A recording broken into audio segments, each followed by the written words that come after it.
Good evening. Welcome to the news at 4 on Leadership Television. My name is Winifred Ogbebo. The Federal High Court in Abuja has declined an application by the leader of the proscribed indigenous people of Biafra, IPOB, Mazi Nnamdi Kanu, seeking his transfer from the Sokoto Correctional Center to a prison facility closer to the Federal Capital Territory. Justice James Omotosho ruled on Monday that the request could not be granted through an ex parte application, stressing that the federal government and the Nigerian Correctional Service must be given the opportunity to respond before any order could be made.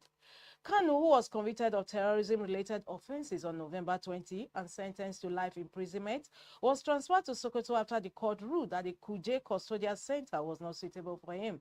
His family has rejected the conviction and vowed to appeal. In his application, Kanu asked to be moved to a custodial center in Suleja, Niger State, or Kefi in Nasarawa State, arguing that proximity to Abuja will allow him to effectively prosecute his appeal. The court also faulted his notice of appeal, noting that it was filed before the actual judgment was delivered and therefore declared it invalid. Kanu's lawyer, Demdu Asant, said the defense will regularize the processes. The judge ordered that the federal government and the Nigerian Correctional Service be served and fixed January 27, 2026 for proper hearing of the matter. In other news, a mild drama unfolded in Ile-Ife, Osun State, during the coronation anniversary of the Ooni of Ife and the installation of Nigeria's First Lady, Senator Oluremi Tinubu, as a traditional title holder after she interrupted Governor Ademola Adeleke while he was addressing guests. In a video that has since gone viral, Governor Adeleke was seen singing and speaking to the audience when the First Lady stepped forward and asked him to round off his speech. "I'll give you 5 minutes to conclude your speech. Enough with the music, or I will switch off the microphone," she was heard saying in a low tone.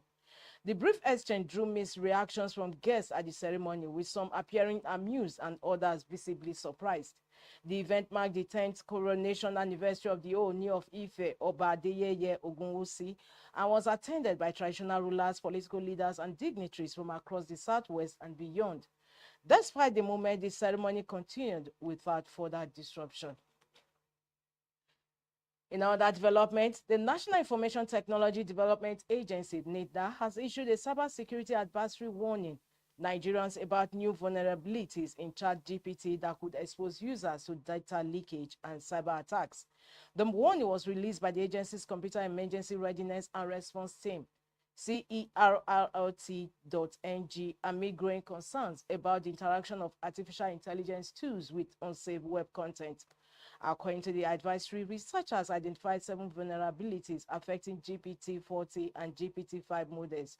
The flaws allow attackers to manipulate ChatGPT through indirect prompt injection using hidden instructions embedded in web pages, comments, or URLs. NITDA said these hidden instructions can trigger unintended commands during browsing, summarization, or search actions, even without the user's knowledge. The agency warned that the flaws could lead to unauthorized actions, exposure of user data, misleading outputs, and long-term behavioral changes through memory poisoning. To reduce the risk, NITDA advised individuals, businesses, and government agencies to limit browsing of untrusted websites, enable memory features only when necessary, and ensure their AI models are regularly updated with the latest security patches. Nigeria's external reserves have risen above the $45 billion mark for the first time in 6 years, reaching $45.04 billion, according to data released by the Central Bank of Nigeria. The figure represents one of the strongest reserve positions recorded since July 2019, when reserves last stood at a similar level. The increase reflects a steady rise from $42.03 billion recorded in September 2025, meaning Nigeria has added nearly $5 billion to its foreign exchange buffers within a short period. Analysts say the growth is driven by improved foreign currency inflows, including crude oil earnings, Eurobond sales, and multilateral funding.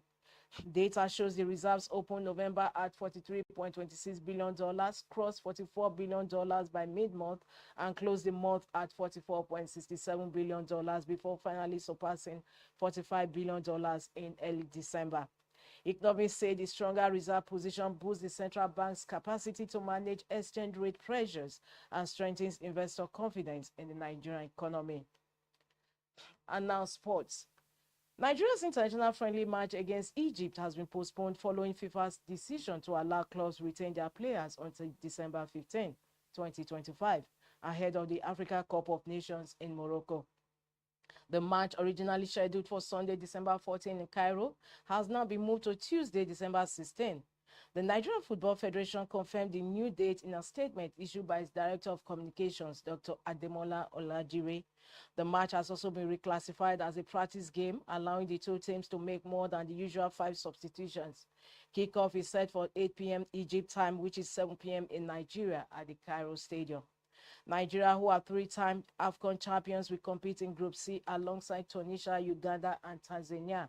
The Super Eagles will open their campaign against Tanzania on December 23 before facing Tunisia on December 27 and Uganda on December 30. Egypt, 7-time AFCON winners, are drawn in Group B, where they will face South Africa, Angola, and Zimbabwe. Their group matches will be played in Agadi. And now entertainment. Nigerian singer Kingsley Okonkwo, popularly known as KC, has explained why he declined to sign fellow musician Flavour to his record label years ago. Speaking during a radio interview in Lagos, KC said he did not see Flavour's potential at the time and believed the singer was not ready for a record deal. He disclosed that talent manager Soso Sobeko Rekon had introduced Flavour to him for a possible deal, but he turned it down because he was already established in the music industry. I told Soso I can't sign Flavour because I didn't see potential in him at that time, Casey said, adding that his decision was not driven by personal issues.